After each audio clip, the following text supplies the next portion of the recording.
¿Qué va a pasar? ¿Asume el chavismo esa nueva realidad? ¿Lo asume la oposición? La gente quiere diálogo, la gente quiere paz, tranquilidad, desenvolverse normalmente en el trabajo, en todas las actividades que desarrolla el ser humano. Pero los partidos, los movimientos, habrán entendido eso.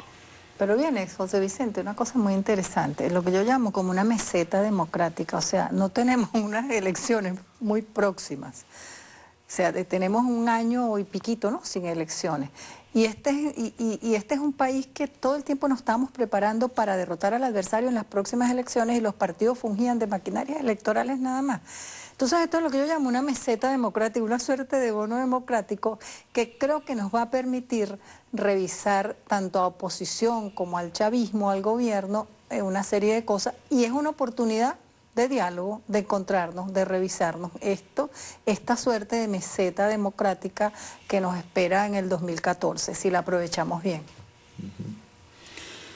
Los estudios revelan que el país apuesta a la paz y a la estabilidad. Ese discurso fatalista, negativo, que utiliza la palabra crisis permanentemente, no es el discurso precisamente que moviliza y entusiasma. La gente quiere un discurso más bien esperanzador, que la ilusione.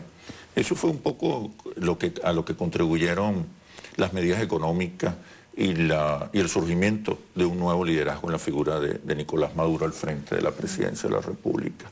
Como decía al principio, el país no amanece dividido el lunes 9 de diciembre, aparece reunificado porque hay un nuevo consenso nacional que legitima al presidente de la República y a su gestión y legitima los resultados que colocan la oposición también en posiciones de poder. El país nace reunificado. Y el diálogo... Por primera vez la oposición no canta fraude. Claro. Yo todavía lo estoy esperando. No por primera vez, por enésima vez la oposición se queda sin discurso. Sí. Fue patético el discurso de Enrique Capriles el domingo casi cerca de la medianoche. No dijo nada, absolutamente. Lo único que logró decir es que el país estaba dividido, cuando precisamente los resultados electorales habían desactivado el conflicto y se generaba un nuevo consenso nacional alrededor de la legitimidad de la presidencia de la República. Sigue siendo un discurso equivocado, sigue siendo estrategias equivocadas en un país que definitivamente no logra entender. Este nuevo consenso abre una gran posibilidad de diálogo. Pero yo creo una cosa, ¿no?, que el país sí entiende que la salida es electoral. El sufragio, pues como claro. el sufragio se ha crecido. Claro. ¿No? Hay un proceso de maduración ciudadana y democrática en el país en los últimos 20 años. Y la gente no se quiere matar. No, la gente no está apostada. Por eso la campaña de desestabilización emocional que intentaba convertir el malestar y el descontento en rabia y neurosis no funcionó.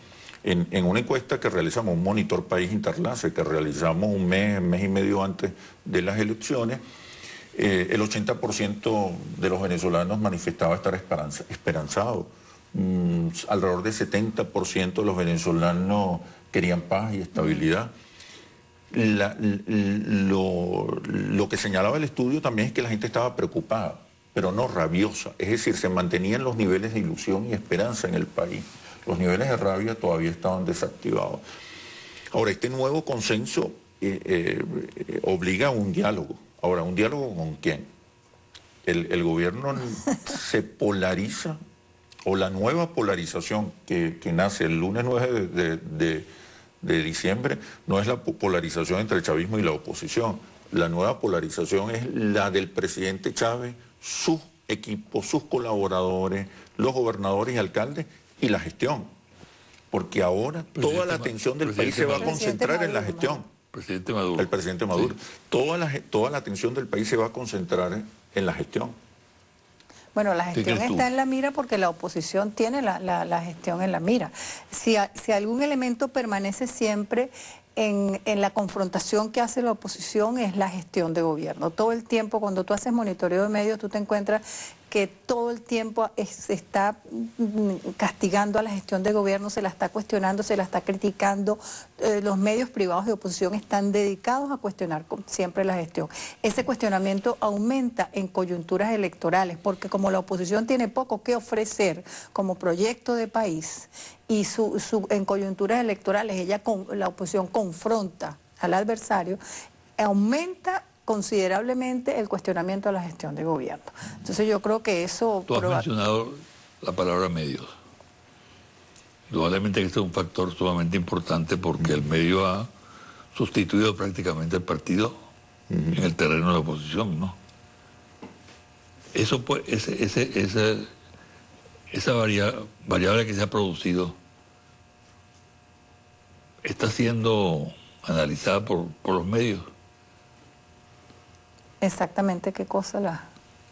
Bueno, que hay un nuevo clima, que hay un país que busca el diálogo. Hay un fenómeno interesante.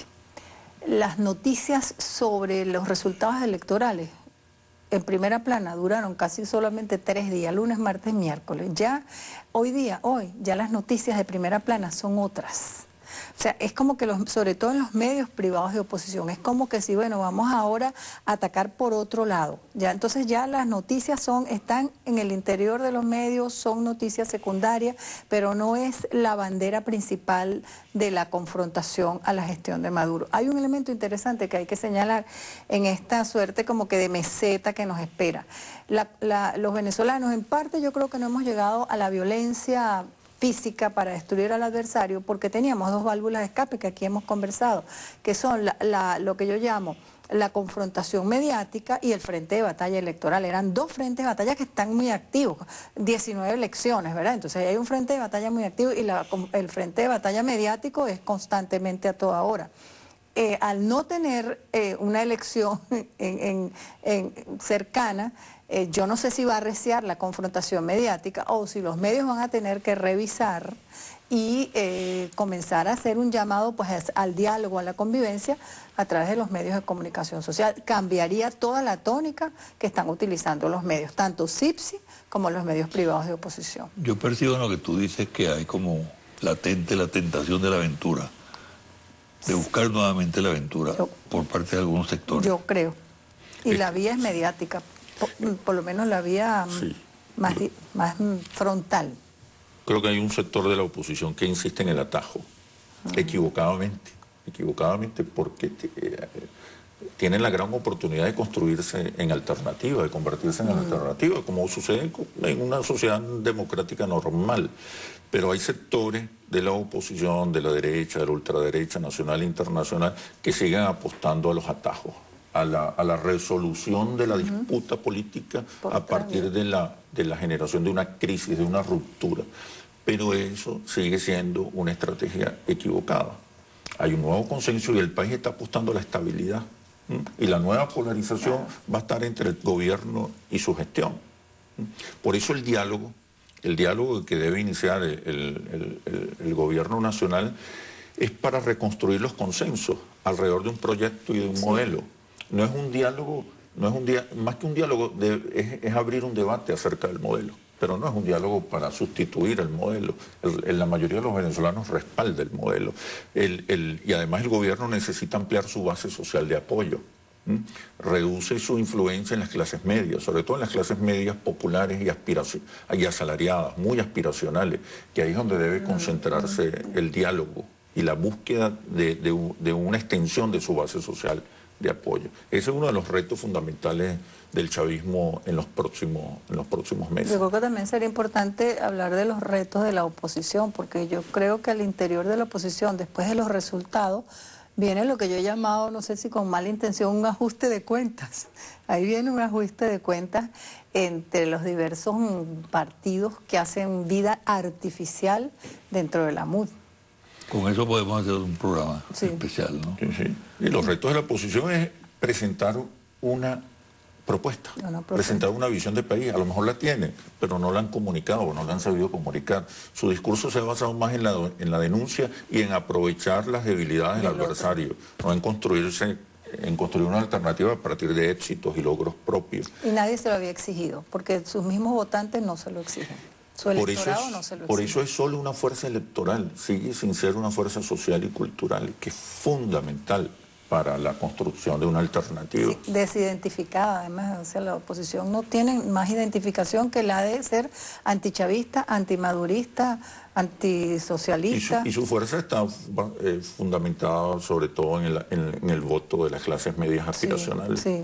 donde también se expresa una identidad social. Así como hay una identidad social en el chavismo que abarca a los sectores populares, en la oposición también hay un respaldo que tiene que ver más con la identidad social que con el apoyo a una propuesta. Ocurre algo muy interesante en las redes sociales de esas clases medias aspiracionales que tú llamas. Esas son unas clases medias aguerridas en las épocas de elecciones. Todos los mensajes que vienen allí son mensajes bélicos, mensajes terribles. Una vez que pasa la coyuntura, que viene una derrota, los mensajes son así como que de paisajitos, de animalitos, de los puentes de Madison. Es un cambio drástico en el contenido de los mensajes, es como un borrón y cuenta nueva. El tema crucial para la oposición no es cambiar la correlación de fuerza electoral, es fundamentalmente cambiar la correlación de fuerza social y simbólica. Ahí está el centro de su estrategia. Mariclín, si alguien se te acerca a ti en la calle, por ejemplo, te identifica, yo la veo mucho por televisión, usted, por ejemplo, y te pide un consejo, ¿qué le dirías? El consejo, yo creo que en contra de lo que yo te he dicho en algunos programas aquí, yo creo que el consejo sería el encontrarnos, el dialogar, el reconocernos en nuestras diferencias. Yo creo que es el momento y creo que este momento político lo permite. Vamos a reconocernos, vamos a encontrarnos, vamos a dialogar, vamos a contraponer. No somos enemigos, no somos adversarios, somos ciudadanos, somos venezolanos y ganó Venezuela, como en estas elecciones, como tituló Ciudad Caracas, creo que tituló muy lindo, ganó Venezuela. O Correo del Orinoco, uno de los dos, tituló muy hermoso al día siguiente, ganó Venezuela. Nació un consenso nuevo, consenso renovado. Y ese consenso se reconstruye en el microcosmos de cada quien. Señor Chemel, le preguntan lo mismo que diría.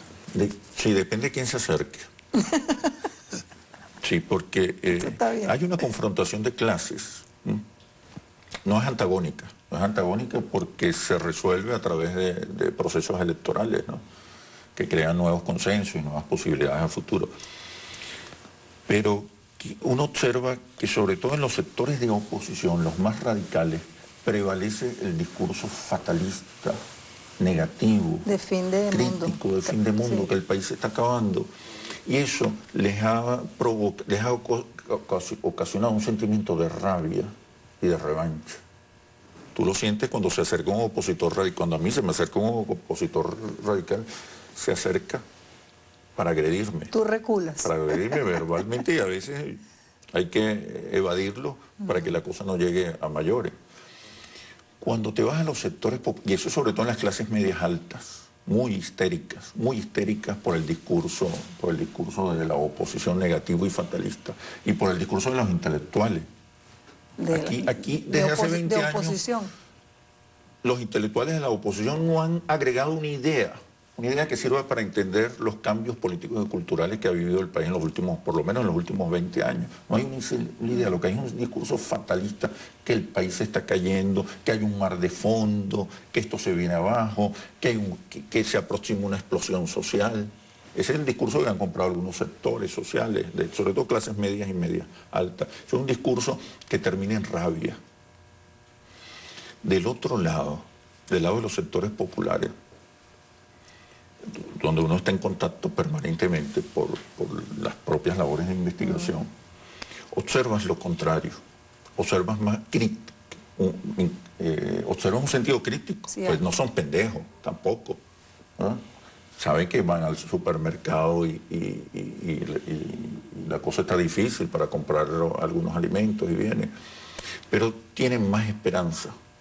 Además, reconocen que han recuperado la dignidad y el reconocimiento que existen. Y eso tiene un valor muy poderoso. Usted lo señalaba en su columna de esta semana, en Últimas Noticias. Entonces son más esperanza, tienen más esperanza, más optimismo a pesar de las dificultades. Ese es el país que hay que potenciar. Realmente es el país que tiene que prevalecer. Y ahí el discurso del optimismo, de la esperanza es fundamental. Bueno, hasta aquí el programa de hoy. Muchas gracias por lo que han dicho, lo que han expresado.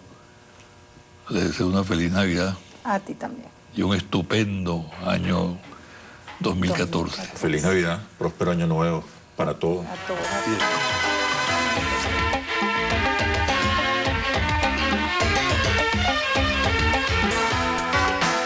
Hasta aquí el programa de hoy. Me despido deseándoles a todos y a todas unas felices Navidades y prosperidad en el próximo año 2014. Gracias por haberme acompañado durante este año que culmina. Vuelvo con ustedes el domingo 19 de enero del 2014 a las 9 de la mañana por su canal Televen.